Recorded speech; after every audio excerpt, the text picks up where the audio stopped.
마음이 우리 중심이 아버지께 향할 수 있도록 도와주시옵소서. 주님, 우리의 찬양을 통하여서 또 선포되는 말씀을 통하여서 온전히 영광 받으시고 높아지시며 드러나시는 분은 하나님 아버지 한 분이 되도록 주님 우리 가운데 함께하여 주시옵소서. 감사합니다. 주님, 예수님의 이름으로 기도드립니다. 아멘. 우리 함께 교회라는 찬양 함께하도록 하겠습니다.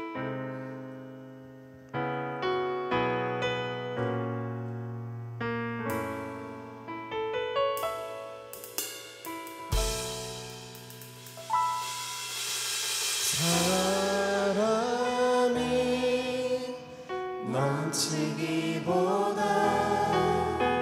사랑이 넘치는 교회 섬김을 원하기보다 섬김의 기쁨 알아가는 교회 세상이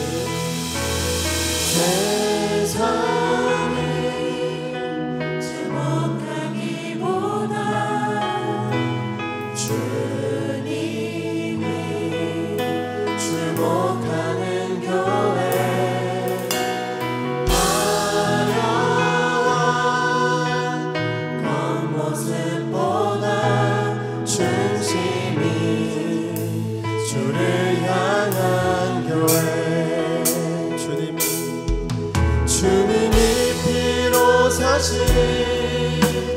아름다운 교회 서로를 사랑함으로 하나 되는 교회 주님이 머리 대신 거룩한 교회 우리 함께 만들어 우리 한 번만 더 주님이 피로 사신 주님이 피로 사신 아름다운 교회 서로를 사랑함으로 하나 되는 교회 주님이 머리 대신 거룩한 교회 우리 함께 만들어가 내 작은 생각보다 내 작은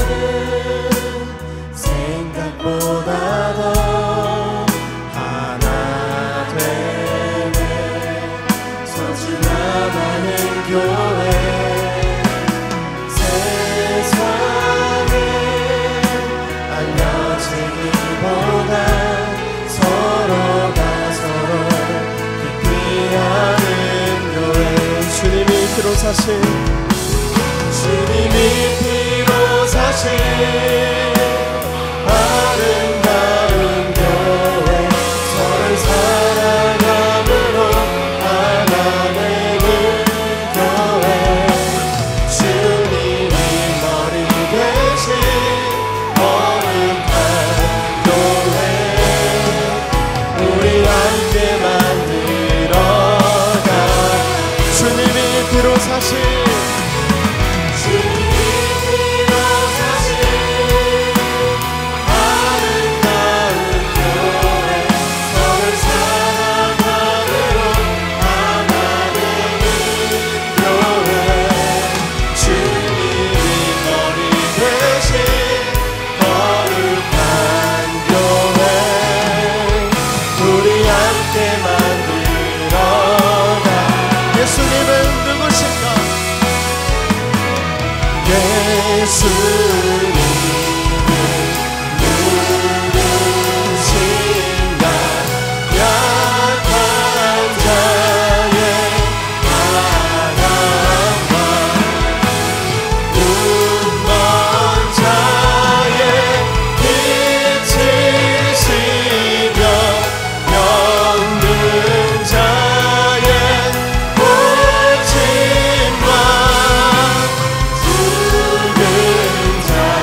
아름다운 교회 서로 사랑함으로 하나 되는 교회 주님이 머리 되신 거룩한 교회 우리 함께 만들어 우리 한 번만 더 주님이 피로 사신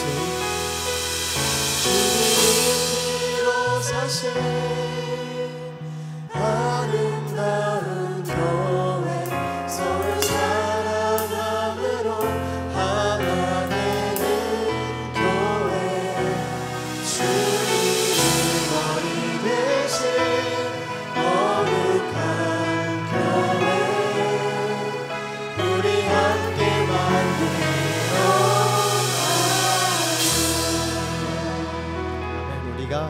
우리 각자가 예수님을 닮아서 그런 교회 되어져 갔으면 좋겠습니다. 아멘. 우리 이 시간은 함께 또 힘차게 찬양할 텐데요. 우리 괜찮으신 분들 함께 일어나서 큰 소리로 박수 치면서 찬양하면 좋겠습니다.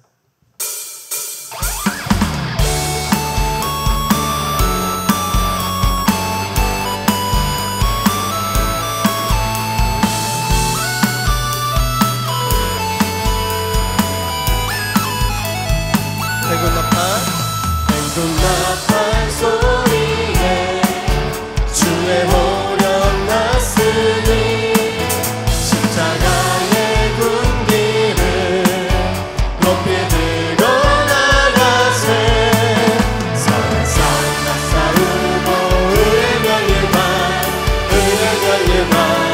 받았으리라 서로 싸우고 의의 멸류관 예루살렘 우리 교회도 박수칩니다.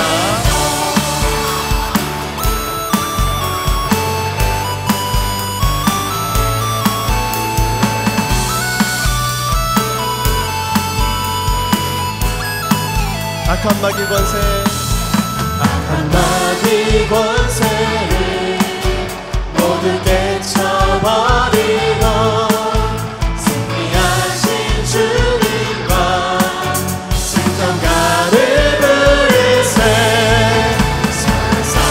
싸우고 의의 멸류관 받았으리라 싸우고 의의 멸류관 예루살렘 성에서 멸류관 하늘이 저 요단강 건너 싸우는 날 의의 멸류관 예루살렘 성에 달려갈 길 달라고 산 모두 바치는 주와 함께 기쁨을 영상을 나누리세 서로 싸우고 의의 멸류관 받았으리라 서로 싸우고 의의 멸류관 예루살렘 성에서 멸류관 하늘이 저 요단강 건너 우리 싸움 마치는 날 의의 멸류관 예루살렘 계속해서 멸류관 멸류관 하늘이 저 요단강 건너 우리 싸움 마치는 날 의의 멸류관 우리 2절 한 번 더 찬양합니다. 악한 마귀 권세를 모두 깨쳐버리고 승리하신 주님과 승전가를 부르세 서로 싸우고 의의 멸류관 받았으리라 싸우고 의의 멸류관 예루살렘 성에서 멸류관 하늘이 저 요단강 건너 싸움 마치는 날 의의 멸류관 예루살렘 성 달려갈 길 달라고 달려갈 길 나가고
하나님께 영광의 박수 크게 올려드립시다. 아멘.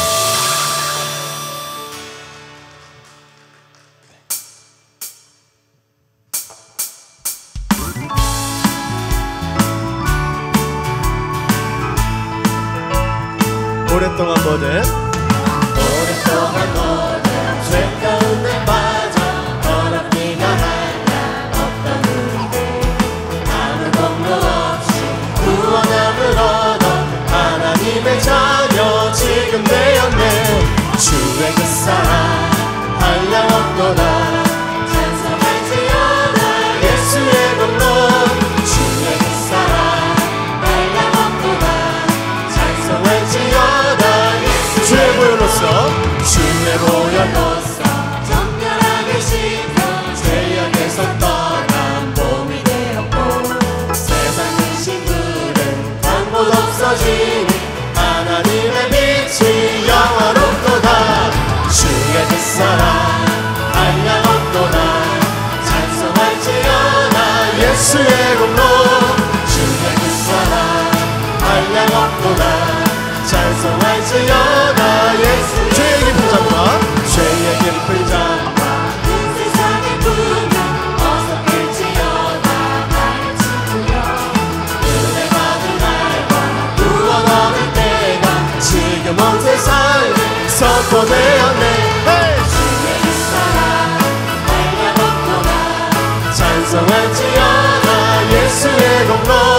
주의 그 사랑 한량 없도다 찬송할지어다. 우리 목소리로 주의 그 사랑 주의 그 사랑 한량 없도다 찬송할지어다 예수의 공로.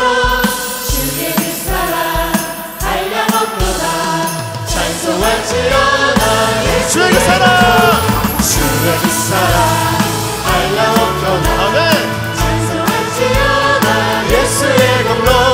주의 그 사랑 한량 없도다 찬송할지어다 예수. 우리를 죄에서 구하시려 주 예수 십자가 지셨으니 기쁘게 부르세 할렐루야 나 구하노. 자 2절 우리를 주께서 구했으니 이전에 행하던 악한 일과 주하고 너로 모든 죄를 온전히 버렸네. 찬송하세 찬송하세 찬송하세 주님 나를 구하셨네. 찬송하세 찬송하세 주가 구원하셨네. 난 지금 죄에서 난 지금 죄에서 사함마다 거룩한 백성이 되었으니 이루신 장막을 벗으며도 건널 없겠네. 우리가 이 세상 떠날 때에 예수의 손목을 굳게 잡고 영원히 즐거운 천국에서 주 앞에 살겠네. 찬송하세 찬송하세 주님 나를 구하셨네. 찬송하세 찬송하세 주가 구원하셨네. 우리 목소리로 찬송하세 찬송하세 찬송하세 주님 나를 구하셨네. 찬송하세 찬송하세 주가 구원하셨네. 찬송하세 찬송하세 찬송하세 주님 나를 구하셨네. 찬송하세 찬송하세 주가 구원하셨네. 우리 계속해서 한 번 더 찬송하세 찬송하세 찬송하세 주님 나를 구하셨네. 찬송하세 찬송하세 주가 구원하셨네. 아멘. 우리 하나님께 영광의 박수 올려드립니다. 아멘.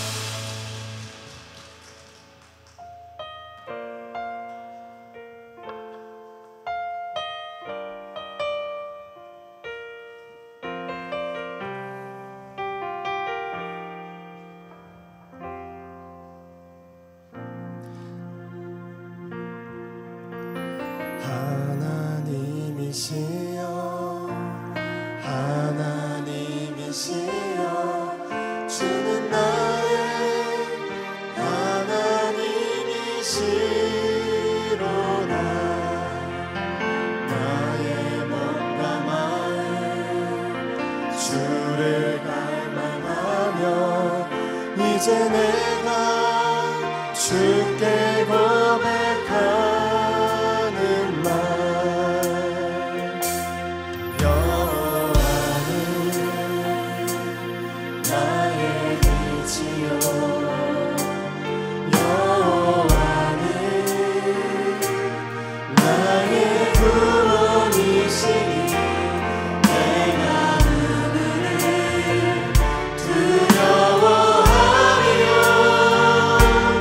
여호와는 생명의 피가 젖으니 주의 임자가 생명보다 나음으로 내 입술이 여호와를 찬양하리 내 평생에 주를 찬양하며 주의 이름을 원해서 부르리라 한번 더 하나님이시여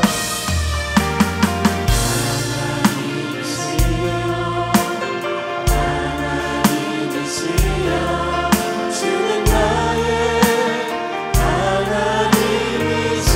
하나님이시로다 나의 몸과 마음 주를 갈망하며 이제 내가 주께 고백하는 말 여호와는 나의 빛이요 여호와는 나의 구원이시니 내가 누구를 두려워하리요 여호와는 생명의 피가 젖으니 주의 임자가 생명보다 나음으로 내 입술이 여호와를 찬양하리 내 평생에 주를 찬양하며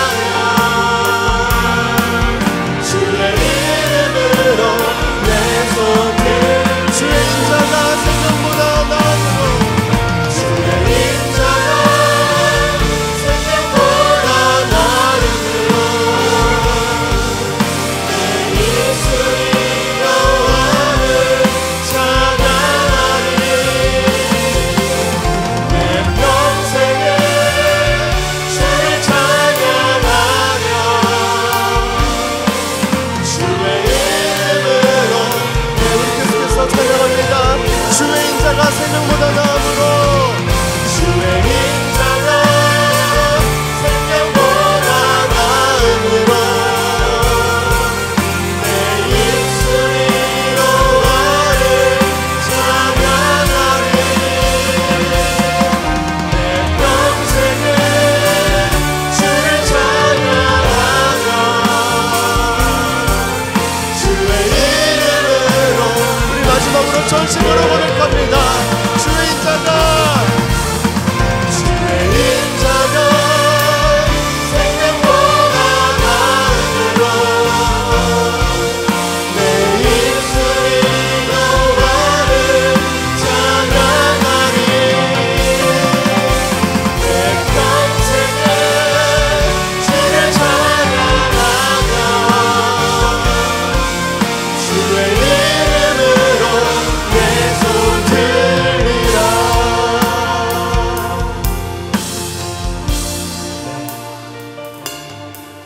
우리 세상 가운데서도 혼자 있는 외로운 사람을 위하여서 응원의 메시지를 전하더라고요. 근데 우리 교회 안에서 우리가 옆 사람을 위해서 기도했으면 좋겠습니다. 옆 사람의 마음이 어떨지는 우리는 아무도 모르잖아요. 이 사람이 지금 너무 힘든 길을 걷고 있진 않을지 겉으로는 티가 나지 않으니까 우리는 모릅니다. 그래서 우리 몸된 교회, 내 몸처럼 이 사람이 아프면 나도 아픈 이 교회 안에 힘들어하는 사람들이 있다면 주님 함께하여 주시옵소서. 그 사람이 도움의 손길을 구할 수 있도록 도와주시고 품어주시고 사랑해 주시라고 이 시간 주여 한번 외치고 기도함을 드리겠습니다. 우리 기도함을 나아갑니다. 주여! 아버지 이곳 가운데 아버지가 너무나 필요한 자들이 있다면, 아버지 사랑이 너무나 걸급한 사람들이 있다면 아버지 사랑하여 주시고 보호하여 주시고 위로하여 주시옵소서. 아버지 안에서 참된 평안 가운데 살아갈 수 있도록 인도하여 주시옵소서.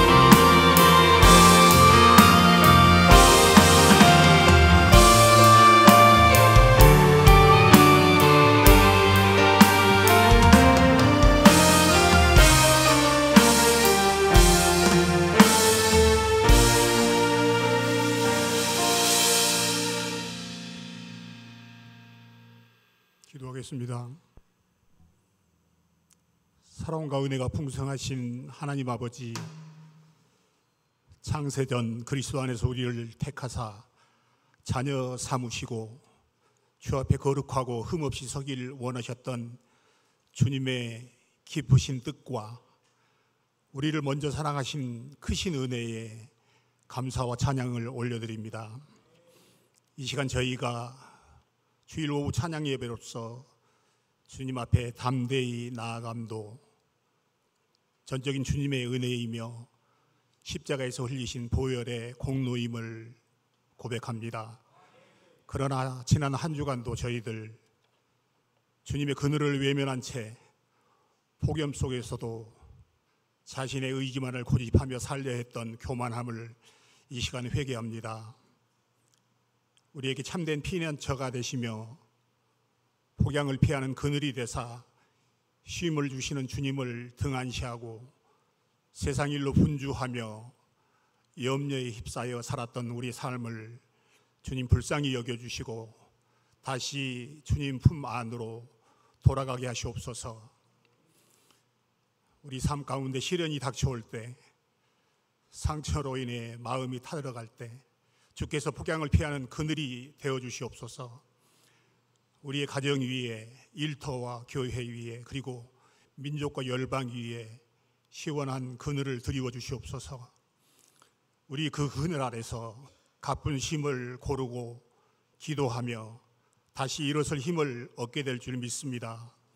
하나님 아버지, 이 나라와 이 민족을 돌아보시옵소서. 최근 전국적으로 이어진 극한 호우로 인해서 많은 이들이 목숨과 삶의 터전을 잃었습니다. 큰 슬픔과 두려움과 절망 속에서 신음하는 이재민들을 위로해 주시고 복구의 손길 위에 능력과 지혜를 더하심으로 빠른 회복과 일상으로의 복귀가 가능하도록 주님 인도하여 주시옵소서. 이 땅 위에 빈발하고 있는 자연재해 앞에 우리가 얼마나 무력한 존재인지 깨닫게 하시고 겸손히 주님 앞에 무릎 꿇는 우리 민족이 되게 하여 주시옵소서. 또한 현재 진행 중인 한미 간 관세 협상에 주님의 뜻 가운데 원만히 이루어지게 하시옵소서. 협상단에게 지혜와 분별력을 주셔서 단기적 이익을 넘어서 장기적인 안목으로 양국 간의 상생과 발전을 도모하는 최선의 결과를 도출할 수 있도록 주님 도와주시옵소서. 하나님 아버지, 이 시간 저희들 주께서 귀히 쓰시는 양홍엽 선교사님을 통해 주실 생명의 말씀 앞으로 나아갑니다. 주께서 부르시고 세우신 종에게 성령의 기름 부으심을 더하여 주시고 그 입술을 통해 하나님의 진리와 생명이 온전히 선포되게 하시옵소서. 선교지에서도 주께서 동행하심으로 항상 보호하시고 모든 필요를 채우시며 풍성한 열매 맺는 사역으로 인도하여 주시옵소서. 귀한 시간 선포되는 말씀을 통해서 우리 모두가 하나님의 음성에 귀 기울이며 삶의 방향을 다시 정립하고 믿음 위에 굳게 서는 은혜의 시간이 되게 하여 주시옵소서. 오늘 또 주님을 향한 예배가 온전히 드려질 수 있도록 주님의 성호를 찬양한 중창단과 보이지 않는 곳에서 섬기고 수고한 귀한 손길들을 위해 하늘의 상급과 위로가 임하게 하여 주시옵소서. 예배 시종을 주님께 의탁하옵고 모든 것에 감사하오며 우리 주 예수 그리스도의 이름으로 간절히 기도하옵나이다. 아멘.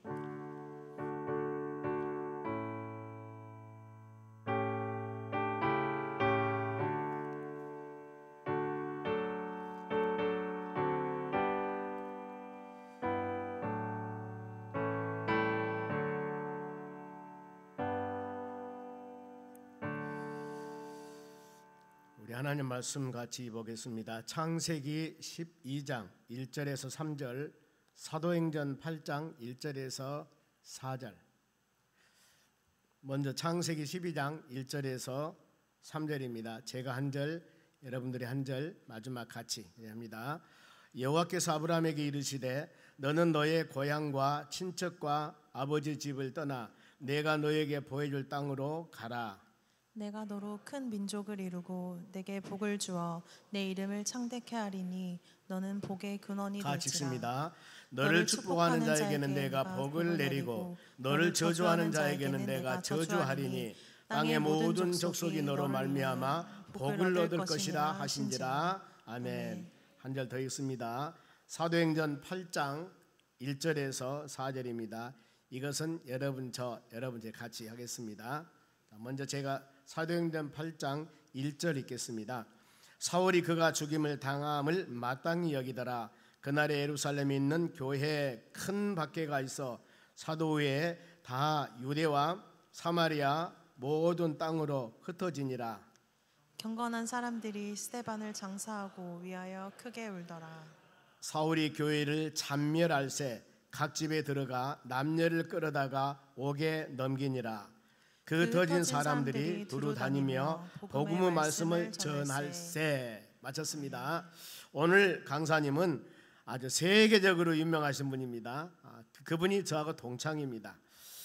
영광에서 그 생명마을이라는 사회복지단체도 하나 만들고 교회를 참 이쁘게 건축해서 헌당 예배를 드렸습니다. 제가 이렇게 좋은 교회 지어가지고 뭐 하려고 선교사로 가려고 합니까?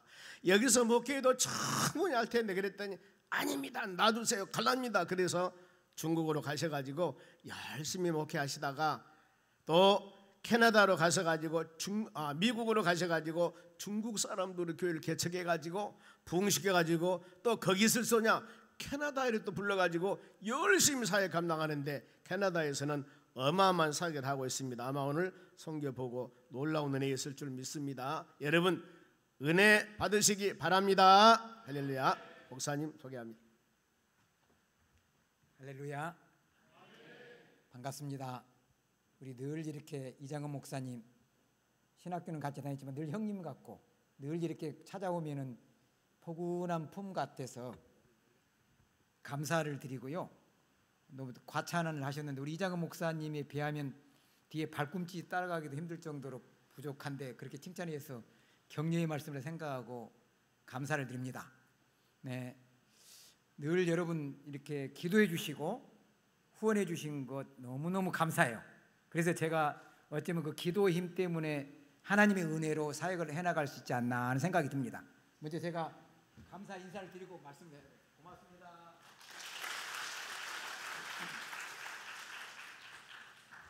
자, 파워포인트 한번 켜주시겠어요? 자, 여러분 오늘 제가 전할 제목은 화인 디아스포라 선교라고 하는 제목으로 여러분에게 말씀을 전하는데 우리 이장은 목사님이 말씀을 잘 전하니까 주로 선교 보고하는 형식으로 성경적인 근거를 가서 같이 이렇게 말씀을 전하는 게 좋겠다 생각이 듭니다. 여러분 화인이란 말을 들어보시나 모르겠어요? 중국인이란 말을 들어봤죠? 중국 내부에서 살고 있는 사람을 중국인이라고 하는데 중국에서 나와서 해외에서 사는 사람 중에서 해외에 사는 나라의 국적을 취하는 사람을 화인이라고 하고요. 중국에서 나와서 이민을 가서 아직 중국 그 나라의 국적을 취득하지 아니하고 여전히 중국 국적을 가진 사람을 화교라고 합니다. 뭐 지금은 선교학 시간이 아니니까 화인 디아스포라 선교라고 하는 것은 중국 밖에 살고 있는 중국인들을 어떻게 선교하는가에 대해서 여러분과 같이 한번 말씀을 나눠보고자 합니다. 자, 오늘 말씀에 두 군데를 읽었죠. 창세기 12장 1절에 3절에 보면 여러분이 잘 아는 말씀처럼 아브라함께 하나님께 나타나셔서 너는 본토 친척 아비집을 떠나 내가 내게 지시할 땅으로 가라 말씀하셨어요. 그렇죠? 쉽게 말하면 디아스포라라고 하는 말을 우리 한국말로 번역을 하면 이민자 혹은 이주민 혹은 이산자, 이 범위가 이게 한국에서 다른 나라로 유학을 간 자, 아니면 그 나라가 핍박을 받아서 다른 곳으로 피해서 가는 레퓨지, 그러니까 난민들 혹은 이민을 간 자, 이런 자들을 총칭해서 디아스포라라고 하는 영어를 씁니다. 그래서 제가 오늘 말씀을 제안한 제목은 화인 디아스포라 선교인데, 성경의 디아스포라의 효시, 그러니까 본토 친척 아비집을 떠나서 다른 타양 이국 멀리 땅에서 살면서 살아가는 자들을 디아스포라라고 하는데, 그 효시가 아브라함이에요. 아브라함을 하나님, 그런데 이 디아스포라를 부르시는 분은 본인이 스스로 떠난 것 같지만 하나님이 부르셔서 하나님의 선교를 위해서 떠난 자들이 디아스포라인데, 그 효시가 누구라고요? 구약의 아브라함이에요. 성경 전체적으로 총체적으로는 누가 디아스포라의 효시냐? 예수님이에요. 원래 삼위일체 하나님이 천국에 계시다가 성부 하나님의 부름을 받고 이 땅으로 이민 오신 분이 예수님이에요. 자, 그리고 하나님께서 구약의 이스라엘 백성을 택하신 목적이 출애굽기 19장에 보면 열방의 제사장으로 세우셨어요. 이스라엘 민족을 위해서 태운 것, 하나님이 그들을 택한 것도 있지만 이스라엘 민족을 택하셔서 제사장 나라로 삼으셔서 다른 많은 이방 민족, 즉 열방을 섬기기 위해서 이스라엘 나라를 택하셨는데, 이스라엘 백성은 하나님의 택함 받은 백성으로서의 그 사명을 잃어버리고 우리는 하나님의 택한 백성이야, 너희는 이방인들이야, 너희들은 뭐 하나님이 택하지 않은 백성이 하면서 멸시하니까 하나님이 이스라엘 백성을 택한 목적에 부합하지 않는 삶을 살았어요. 하나님이 이스라엘을 택한 이유는 열방을 선교하기 위해서 택했단 말이에요.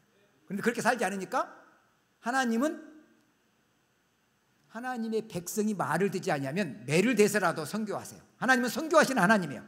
그래서 이스라엘 나라를 바벨론이라고 하는 나라를 통해서 매를 대가지고 나라를 멸망시켜버렸잖아요. 그래서 자연적으로 어떻게 됐어요? 흩어져서 유대인 디아스포라를 형성을 해요. 그래서 그들이 하나님을 전파하게 되는 게 이게 하나님의 선교 방법이었어요. 신약에 보면 예수님께서 십자가에 죽으시고 사흘 만에 부활하시고 오순절 날이 임할 때 성령이 임하면서 예루살렘 교회가 탄생하죠. 그런데 예루살렘 교회가 탄생하면서 교회가 부흥되는데, 하나님이 이스라엘 백성을 택하신 것처럼 신약의 교회를 만드는 목적은 뭐냐? 너희들끼리만 하지 말고 열방을 선교하기 위해서 교회를 세웠어요. 그래서 사도행전 2장에 보면요, 오순절 성령이 강림할 때 평상시 별로 학문이 없었던 사도들이 방언이 터져요. 근데 이 방언은 로컬 랭귀지야. 여러분 성경을 자세히 보면 사도행전 2장 9절에서 10절에 보면 15개의 지역에 살고 있는 유대인 디아스포라가 예루살렘 성전에서 예배를 드리기 위해서 모여들어요. 그런데 갑자기 성령이 임해서 사도들이 한 번도 그 15지역에서 사용하지 않았던 그 말을 이렇게 방언을 하는데, 로컬 랭귀지를 하는 거야. 이렇게 언어를 배우지 않는데 그렇게 방언을 하다 보니까 그 15개 나라 지역에 살던 자들이 예루살렘에 와서 그 이야기를 들으니까 깜짝 놀라는 거야. 그러면서 복음을 받아들이고 그들이 예루살렘에서 하나님을 경배하고 마치고 복음을 가지고 다시 15개로 흩어지면서 그들이 바로 디아스포라의 효시예요. 그런데 예루살렘 교회가 부흥이 됐는데, 그들이 인간의 특성은 부흥이 되면 알아서 나가서 선교하기, 왜? 선교하기 위해서 부르셨기 때문에. 예배를 드리는 목적도 선교하기 위해서, 전도하기 위해서. 우리 이장현 목사님이 빌립 한국 전체 전도하면 이장현 목사님이잖아요, 그렇죠? 그건 하나님의 목적에 맞는 거예요. 교회는 전도해야 돼요, 선교해야 돼요. 지역 커뮤니티뿐만 아니라 회의 선교든 선교하기 위해서 예배를 드리는 거예요. 예배로만 끝나면 안 되는 거예요. 그런데 예루살렘 교회가 매일 찬양하고 성찬하고 뭐 교제하는데 교회는 부흥이 돼. 그런데 이렇게 예루살렘 안에만 머물러 있으니까 오늘 사도행전 8장 1절에 보니까 뭐가 일어났어요? 흩어져서 알아서 복음을 전도해서 나가야 되는데 안 나가니까 핍박이라는 방법을 통해서 선교하게 하시는 거예요. 여러분, 구약의 창세기 11장의 바벨탑 사건 아시죠? 인간의 특성은 자기 영광을 위해 살아. 자기 가족, 자기 교회, 자기 민족, 자기 국가, 결국은 나 중심의 확장판이라 이 말이에요. 그런데 하나님 우리를 택할 때는 내가 중심이 아니에요. 하나님 중심이고 이웃 중심이고 다른 사람을 섬기게 해서 우리를 만드신 거예요. 그렇죠? 그런데 예루살렘 교회가 그렇게 하지 않으니까 핍박으로 흩어져서 또 매를 얻어 터지고 나서 복음을 전해. 여러분에게 질문 하나를 할 거예요. 교회를 하나님 만드신 목적, 이스라엘 백성을 택하신 목적은 열방을 섬기기 위해서 부르셨다 그랬죠. 아멘? 그럼 여러분, 구약의 이스라엘 백성도 나라가 멸망하고 매를 얻어 터지고 나서 선교했어. 신약의 예루살렘 교회도 핍박이라는 외부의 요소 때문에 흩어져서 선교를 했어. 자, 여기 여러분 사도행전 1장 8절에 보면 오직 성령이 너에게 임하면 너희가 권능을 받고 예루살렘과 온 유대와 사마리아와 땅끝까지 내 증인이 되라고 말씀하셨으면 성령이 임하면 선교하게 됐어. 예루살렘부터 시작해서 땅끝까지. 그런데 인간은 성령이 임하는데도 안 흩어지니까 사도행전 8장 1절에 핍박이라는 방법을 통해서 하나님은 절대로 선교 인간이 안 하면 핍박을 통해서 하게 하신 분이 하나님이야. 하나님의 마음이 그래요. 그렇게 사랑해요. 여러분, 이 송정소망교회가 성령으로 충만한 교회, 전도하는 교회. 다른 교회 가면 제가 그 이야기를 꼭 해요. 하나님이 선교를 위해서 우리 교회를 만드시고 부르셨는데, 여러분 매 5대 맞고 선교할래요? 2대 맞고 선교할래요? 그냥 매 안 맞고 알아서 성령 충만에 선교할래요? 그렇게 물어봐요. 그런데 인간의 99%가 매도 터지고 선교하고 순종하게 나가. 사도행전 1장 8절에 성령이 임하면 권능을 받고 이렇게 흩어져 사역을 하잖아. 여러분은 사도행전 1장 8절의 사람이 되겠습니까? 아니면 거꾸로 8장 1절의 사람이 되겠습니까? 왜냐하면 어차피 하나님 선교하는데 얻어 터지고 핍박을 받아서 선교할래요? 아니면 알아서 선교할래요? 이건 말할 필요 없어요. 이 교회는 전도하고 선교하는 교회이기 때문에 이야기할 필요가 없는 거예요. 자, 오늘 두 말씀 제가 지금 구약과 신약을 연결해서 화인 디아스포라 선교라고 하는 것은 중국 안에만 머물러 있는 자가 아닌데, 보세요. 중국이 14억의 인구 중에서 예수 믿는 자가 1억이라고요. 여기에는요, 우리 한국교회가 선교사를 2만 7천 명을 파송했는데 그 중에 5천 명이 중국에 가서 선교를 했어요. 단일 국가로서는 최고로 많은 선교사들의 땀과 핏방울과 희생이 중국에 심겨져 있는데, 때가 되니까 어느 날 갑자기 시진핑 정부가 들어서면서 다 나가래. 눈물을 먹고 나가니까 추방당해. 그 민족을 섬기면서 20년 30년 섬겼는데 갑자기 정치 공황혈증 생겨.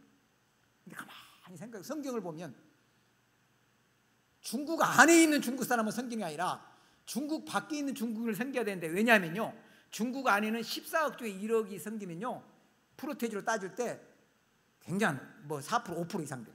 근데 해외에 나와 있는 중국인들은 홍콩과 대만을 포함해서 8천만 명이야. 그들의 분율은 인도네시아, 말레이시아, 싱가포르, 미국, 캐나다를 제외하고는 복음화율이, 그곳에 살고 있는 중국인들의 복음화율이 1%가 안 돼. 하나님은 핍박이라는 방법을 통해서 중국에서 5천 명 있는 선교사 중에서 지금 몇 명을 쫓아냈냐? 3,500명을 쫓아낸 거야.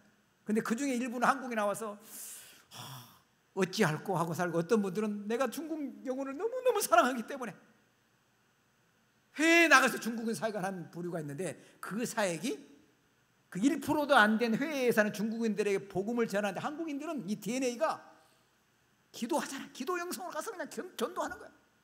교회가 세워져요. 복음화율이 높아져요.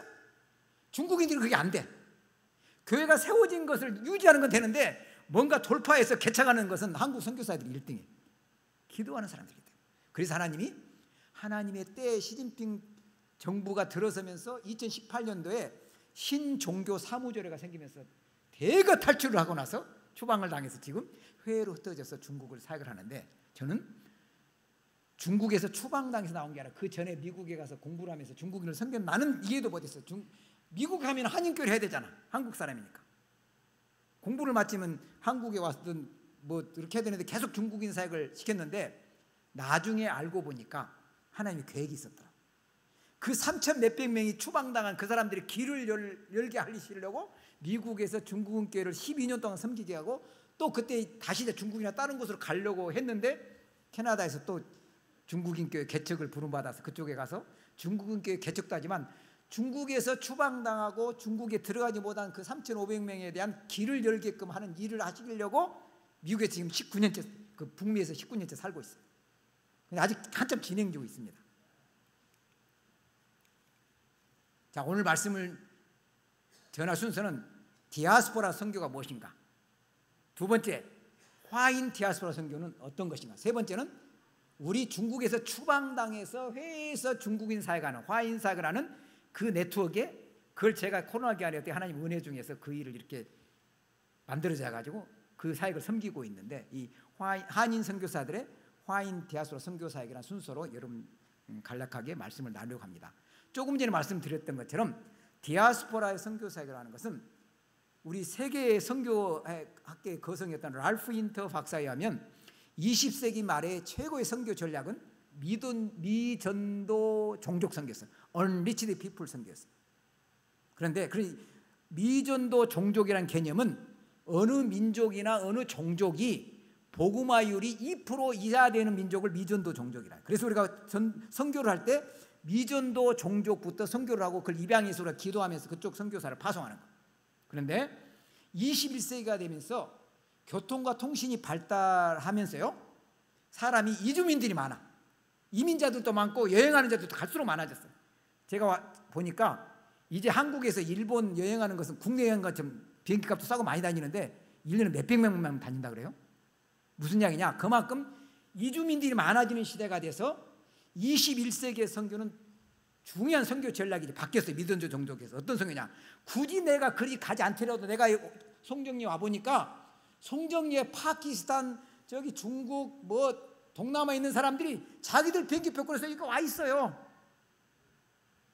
이제는 가는 선교도 있지만 오는 손님 잘 받자 선교가 된 거예요. 이제는요. 선교 전략이 바뀌었어요. 그래서 21세기는 두 가지 선교 타겟이 있는데 첫 번째는 얼반 미션, 도시 선교와 두 번째는 디아스포라 미션, 이민자 선교.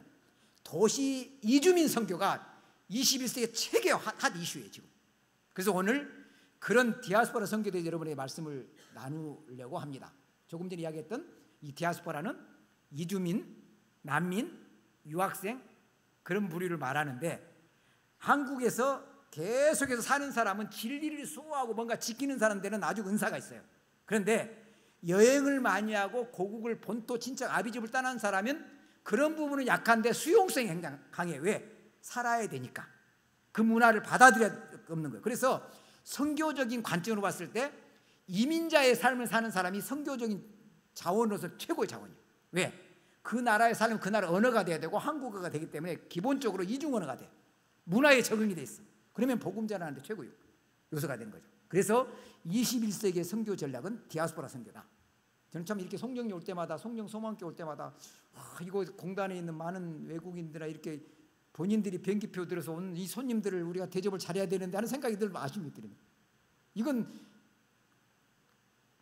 저비용 고효율 선교 전략이거든요. 그렇죠? 이제는 꼭 어디 성도로 가기도 하지만 오는 손님 잘 받자고요. 한번 따라서 해볼래요? 오는 손님 잘 받자. 뭐 그렇게 해야죠.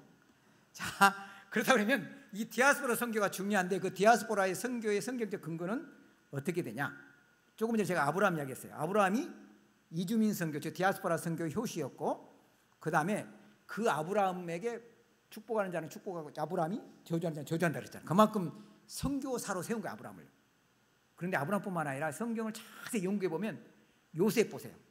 겉으로 볼 때는 형들에게 팔려서 애굽으로 쫓겨났잖아, 그죠?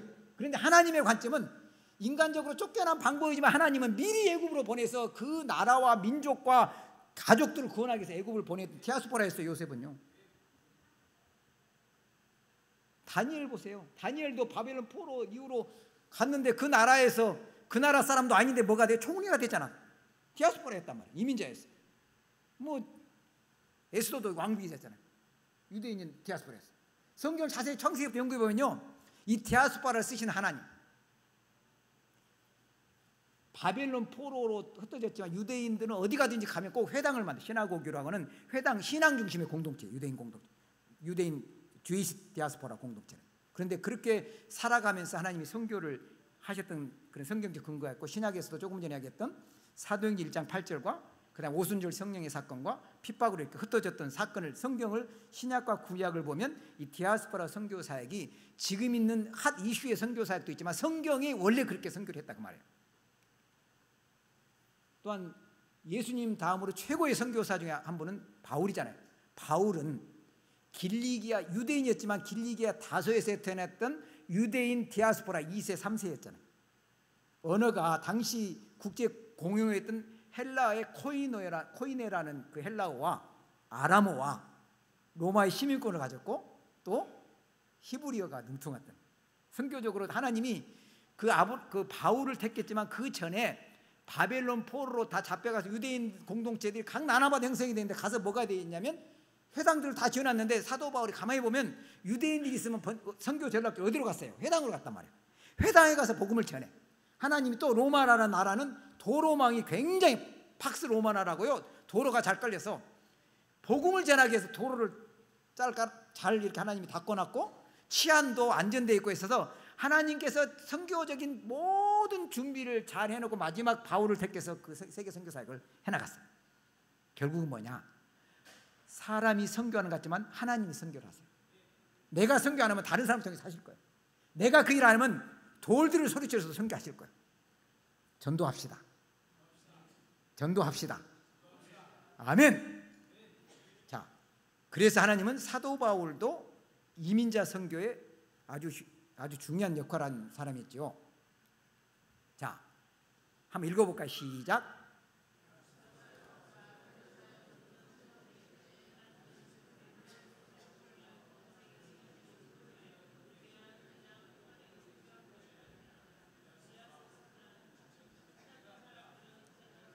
저는 이걸 보면서 갑자기 생각이 나는 게 우리 성정소망교회가 위치가 너무 좋아요. 왜냐하면 아마 좀 영적으로 눈이 많이 뜨고 하면 이 지역에 있는 이주민들 많이 와 있잖아요. 그죠? 예를 들어 우리가 한 사람 선교사 파송하려고 그러면 한 달에 몇백 불씩 몇백만 원씩 보내야 되는데 이분들을 잘 키워놓고 전도하면 이분들이 고국에는 아주 친척들이 다 연결되는데 여기에서 돈 별로 안 들면서 이걸 좀 이 교회가 담을 수 있는 그릇이 되고 하면 참 좋겠다는 생각이 많이 듭니다. 그러면 교회가요, 내가 보니까 서울에는 그런 교회가 있어. 온누리교회도 있고 가보고 그러는데 호남에는 많이 없는 것 같아요. 근데 우리 왠지 불길한 예감이 드는데 성정소망교회가 그런 정말 이 시대를 향해서 열린 마음을 가지고 이 그분들도 담아가는 교회가 되면 좋지 않을까 하는 불길한 예감이 드는데, 여기서 말하는 불길한 예감은 성령의 불길. 영적인 눈이 뜨면 돼요. 그렇죠? 성경이 그렇게 이야기하고 있죠. 자, 그래서 이런 디아스포라 선교학의 연구가 21세기에 진행되는데, 이제는 이 디아스포라 선교학을 저도 이제 미국에서 공부를 하면서 야, 이게 정말 선교 전략의 중요한 전략이다 하면서 이 디아스포라 선교학을 정립하신 분이 홍콩 출신의 에녹 완이라는 그 박사님께서 이 디아스포라 선교학을 정립하고 현재 많은 곳이 도시 이주민 사역에 대해서 타겟을 해나가는 그 교회가 앞으로 이제 한국에서도 한국의 인구가 줄어들면서 그쪽으로 방향을 잡고 나가는 교회가 부흥됩니다. 반드시 그쪽에 투자를 해나가야 돼요. 왜? 한국 예배당들 다 잘 지어놨잖아요. 이주민들 좀만 잘해보면요, 이분들은 자기 나라 언어와 한국어가 좀 되면요, 선교 전략적으로 선교사가 가서 언어배에서 하는 것보다 더 잘한다니까. 그리고 네트워크, 가족, 친척, 나는 한국에 나오고 싶어. 그러니까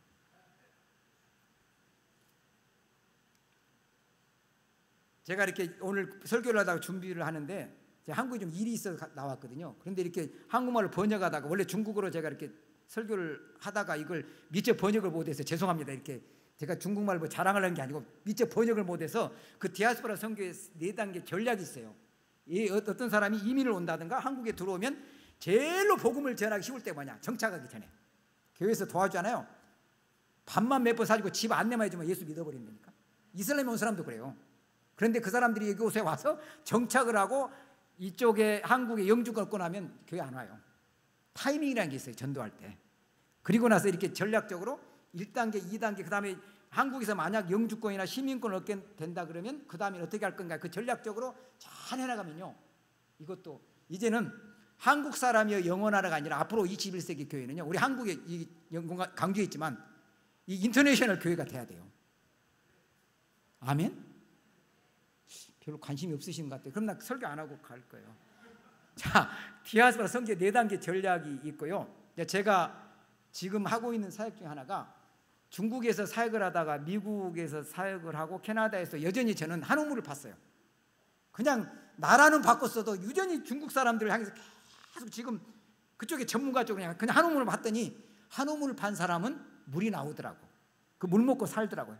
이리 갖다 잔머리 굴려서 이리 갖다 하는 게 아니라 그냥 무식하게 그냥 한 우물을 계속 파는 사람. 우리 이장 목사님 이렇게 한 우물을 계속 파니까 이 교회 그래도 참 저는 우리 목사님 얼마나 자랑스러운지 몰라요. 우리 그 신학교 같이 공부할 때 이렇게 참 보면은 참 우리 목사님 훌륭하다. 우리는 참 기도 못 따라가지만 한 우물을 파야 될까, 무슨 일이 있어. 이게 좀 뭘 잘해준다 이리 옮기는 게 아니라 그냥 그 길을 꾸준히 가는 거예요. 그랬더니 이 화인 디아스포라 사역을 하는데 제가 중국에서 사역하던 우리 5,000명 선교사가 중국에서 그들에게 복음을 전해서 이제는 1억이나 기독교인이 많이 생겼잖아요. 이제 그분들 길도 예배해야 되잖아. 그리고 해외에 아직 모든 나라의 1%도 안 되는 중국인들도 복음을 받아들여야 되잖아요. 그런데 그들 할 수 있는 일은 중국 사람은 절대로 돌팔이게 그 일을 잘 못하더라고. 보니까 가서 보니까 한국 선교사는 해요. 그래서 그 일을 하나님이 지금 하게 하십니다. 그래서 제가 최근에 이렇게 화인 디아스포라 선교 사역 가이드북이라는 책을 이렇게 발간을 했는데요. 이제 그걸 중국말로 출판을 해서 올해 다 이렇게 배포를 했는데 그 나오는 내용 중에 리서치 조사를 해보니까 중남미도 그렇고 유럽도 그렇고 모든 나라에 살고 있는 맨 나라를 제어하고 있는 모든 중국인, 그 나라에 살고 있는 중국인들이 복음화율이 1%가 안 되는 미전도 종족이야. 이들은 정말 황금어장이잖아요, 그렇죠? 그들을 향해서 현재 사역을 하고 있습니다. 이런 사역의 전략도 4단계 사역으로 진행이 되면서 현재 캐나다에 선교에 있는 저희 교회도 이런 전략 중에 D1에서 D4라는 전략 속에서 지금 한 D2에서 D3 정도 아마 그쪽 가고 있는 것 같아요. 교회가 지금 7년 돼서 이제 그런 사역으로 지금 그 전략적으로 그 사역들이 계속해서 진행이 되고 있고요.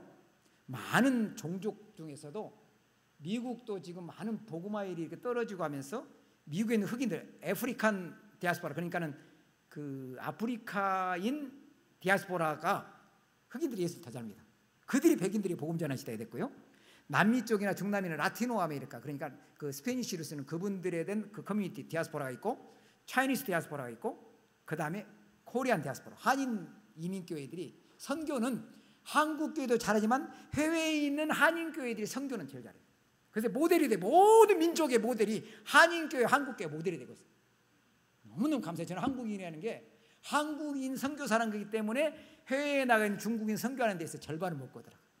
그건 여러분들이 되게 한국인의 DNA가 있어요. 참 열심히 합니다. 기도하고요. 참 감사해요.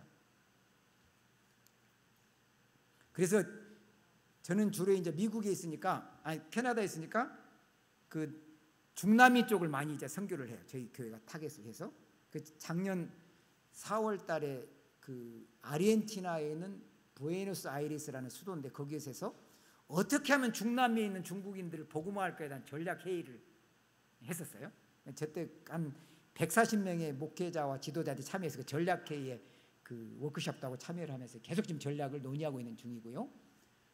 그때 회의 화인까지 10,000개가 있어요. 10,000개. 10,000개 있는 그 지도자 리더십들이 거의 다 참여했는데 그 리더십들과 교류를 하면서 이렇게 서로 이야기하는 가운데 상황들을, 해외에 있는 중국인 교회 상황들을 많이 이렇게 알게 돼 있죠. 그리고 또 올해 3월 말에서 4월까지는 페루라고 하는 그 수도가 리마인데, 리마에서 제가 현재 소속되어 있는 교단이, 한국에서는 대한예수교 장로회 합동 선교사지만 제가 현재 캐나다에 있는 소속은 크리스찬 앤 미셔너리 얼라인 처치라고 하는 CNMA, 한국에 있는 교단이 있는데 미국과 캐나다에 있는 교단의 소속 목사예요. 그쪽 교단에 있는 중국인교 목사 70명이 페루 리마에 모여서 어떻게 하면 중남미의 중국인 교회들이 복음화되고 부흥될까 그걸 전략기도 하면서 최근에 만들었던 가이드북을 저분들에게 배포도 하고 이렇게 설명도 드리고 이렇게 그걸 가졌습니다. 그리고 올해 4월 달에 캐나다 토론토에서 세계적으로 디아스포라 사역했던 전문가들, 그러니까 여기에 보면은 아까 디아스포라 선교학을 정립했던 에노감 박사를 비롯해서 또 어떤 분이냐면 여기에 보면 그 토마스 TV라고 하는 저분은 이 세계적인 디아스포라 사역의 전문가, 또 밑에 보면은 그 인도 분이죠. 그전 조지 쌤이라고 하는 저분도 그 디아스포라 사역의 전문가인데 저분들 같이 우리 그 캐나다 토론토에서 한 150명 정도 모여서 포럼을 했어요. 4일 동안. 어떻게 하면 해외에 있는 중국인들이 정말로 복음화될까? 그래서 지금 계속해서 그 일에 그 모임에 참여를 했으면서 한인 선교사 대표로 밑에 보면 5명이 같이 참석을 그 포럼에 참석을 했었고요. 그때도 저희들이 만들었던 그 가이드북을 그 배포도 하면서 어떻게 하면 우리 한인 선교사들과 해외 화인교회 지도자들이 협력해서 이런 사역을 계속 해나갈 건가를 같이 논의도 하고 있습니다.